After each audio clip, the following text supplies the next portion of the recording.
All right, so once you take it out of the box, it'll unfold. So you'll unfold. There's some grippers on the bottom so it shouldn't slide on you. And then you've got this arm here. There's a 1/2 inch nut right here. It's a lock nut.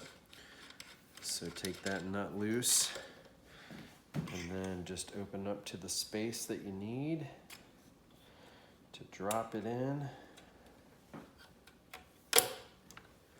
And then put the nut back on.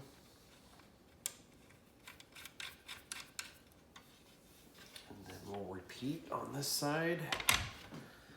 Loosen this up. Bring that around. Drop it on.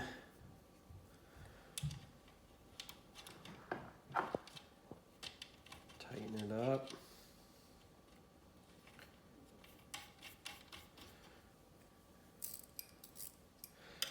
And this 1/2 inch wrench, just snug it right there.